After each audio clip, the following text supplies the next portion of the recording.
ഞങ്ങളൊക്കെയും ഇങ്ങനെ ഈ ഭൂമിയിൽ സ്വസ്ഥതയില്ലാതെ ജീവിച്ച മനുഷ്യരാണ്, സമാധാനമില്ലാതെ ജീവിച്ച മനുഷ്യരാണ്. വീട്ടിലും വഴക്കുണ്ടാക്കി ഞങ്ങൾക്ക് സമാധാനമില്ലെന്ന് മാത്രമല്ല, മറ്റുള്ളവരുടെ സമാധാനം കൂടെ നഷ്ടപ്പെടുത്തുന്നവരായിരുന്നു. പ്രിയപ്പെട്ട, നിങ്ങൾ ഒരു കാര്യം ചെയ്തിട്ടുണ്ടോ?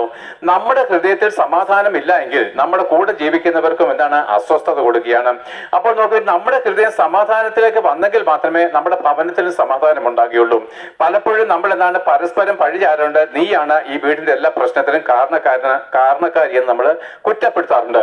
യഥാർത്ഥമായിട്ടും നിന്റെ ഹൃദയം സമാധാനം കൊണ്ട് നിറഞ്ഞിരുന്നുവെങ്കിൽ നിന്നെ കൂടെ ആ സമാധാന നദി ആ വീട്ടിലെല്ലാം എന്താണ് പാഞ്ഞൊഴുകുമായിരുന്നു. നിന്റെ ഹൃദയത്തിൽ നിന്ന് ഒഴുകി ഇറങ്ങുന്ന ആ സമാധാനത്തിന്റെ നദി നിന്റെ ഭവനം മുഴുവനും സമാധാനം കൊണ്ട് നിറയ്ക്കുമായിരുന്നു. എന്നാൽ നിനക്കോ സമാധാനം കൈക്കൊള്ളുവാൻ ഇന്നവരെ മനസ്സില്ലാഞ്ഞത് കൊണ്ട് നിന്റെ ഭവനം തകർന്നിരിക്കുന്നു. നോക്ക്, പിന്നെ നിന്റെ ഓട്ടവും നിന്റെ അധ്വാനവും എവിടെ ചെന്ന് നിൽക്കുന്നു? നിന്റേതായിരിക്കുന്ന സ്വന്തം സ്വപ്നങ്ങളും നിന്റേതായിരിക്കുന്ന സ്വന്തം ഇഷ്ടങ്ങളും നിന്നെ എവിടെ കൊണ്ടെത്തിച്ചിരിക്കുന്നു? തീർച്ചയായിട്ടും ഓരോ ദിവസം കഴിയുന്നതോറും നിന്നെ നിരാശയുടെ കയത്തിലേക്ക് താഴ്ത്തിക്കൊണ്ടിരിക്കുകയാണ്.